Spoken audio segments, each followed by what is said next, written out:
வணக்கம் மக்களே. இன்றைக்கி நம்ம பார்க்க போகிற அருமையான நீதி கதை எதை பற்றினா, சிலந்தியிடம் பாடம் கற்றுக்கொண்ட அரசு. அதாவது முன்னொரு காலத்தில் பார்த்திங்கன்னா, போரில் தோல்வியடைந்த அரசன் தன்னோட உயிரை காப்பாற்றிக்கிறதுக்காண்டி ஓடி ஒளிந்தான். அந்த அரசன் வீரத்துலேயும் பணிவிலையும் ரொம்ப சிறந்தவனாகவும் இருந்தான். அப்படி இருக்கிறப்ப ஒரு வாட்டி அவன் போரில் தோத்துட்டு அவனை கொல்ல மற்ற அந்த பக்கத்து ஜெயிச்சாங்கள ஒரு அரசர்கள், அவன் இந்த மாதிரி சொல்கிறான், இந்த அரசனை விட்டுறாதீங்க, அவனை பிடிச்சி கொல்லுங்க அப்படின்னு சொல்கிறப்ப இந்த அரசன் பயந்து போய் ஓடி காட்டுக்குள்ளே போய் ஒரு குகையில் யாருக்கும் தெரியாமல் ஒளிஞ்சிக்கிட்டதுக்கப்புறம் நீண்ட நாளாவது அவன் குகையை விட்டு வெளியிலே வரல. இந்த மாதிரி ரொம்ப கவலையோடு தன்னோட வீரம் பலம் எல்லாத்தையுமே இழந்து கவலையோடு படுத்துக்கு தூங்குறான். அந்த மாதிரி இருக்கிறப்ப சில நாட்கள் போய்கிட்டு இருக்கப்போ தூரத்தில் ஒரு சிலந்தியோட வலை அவன் கண்ணில் தென்படுது. அப்போ அந்த சிலந்தி வலையை கட்ட முயற்சி பண்ணிக்கிட்டே இருக்கு.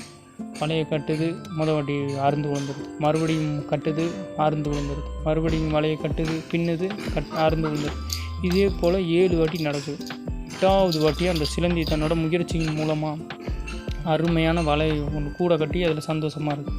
இதை பார்த்த அரசன், சிறு சிலந்தியே இவ்வளோ வீரமாக விடாமுயற்சியோடு செயல்படுதே, நம்ம ஏன் முயற்சி பண்ணக்கூடாதுன்னு நினச்சிக்கிட்டு இந்த சிலந்திக்கிட்டேருந்து எடுத்துக்கிட்ட வீரத்தோட உதவியோட தைரியத்தோட தன்னம்பிக்கையோட தன்னோட நாட்டுக்கு தைரியமாக வெளியில் போய் அங்கே உள்ள சிறு அந்த மக்கள்லாம் இருப்பாங்களே, அவனோட ஊர் மக்கள், அவரோட நாட்டு மக்கள்கிட்டலாம் சொல்லி இந்த மாதிரி படையை திரட்டி மக்களோடு சேர்ந்து அவன் வெற்றிகரமாக இந்த தன்னோட நாட்டை கைப்பற்றிருக்காங்களே அந்த அந்நியர்கள், அவங்கள்ட்டேருந்து நாட்டை கைப்பற்றுறான். பழையபடி இவனே அந்த நாட்டுக்கு அரசனாகிறான். இந்த கதையில் என்னென்னா அவன் முயற்சியை கற்றுக்கிட்டான். யாருக்குன்னா அந்த ஒரு சின்ன சிலந்தியை அவன் வாழ்நாளில் எப்பயுமே மறக்கலை. அந்த சின்ன சிலந்திக்கிட்டேருந்து அவனோட விடாமுயற்சியையும் அதோட விடாமுயற்சி மற்றும் அந்த இதையும் கற்றுக்கிட்டான்.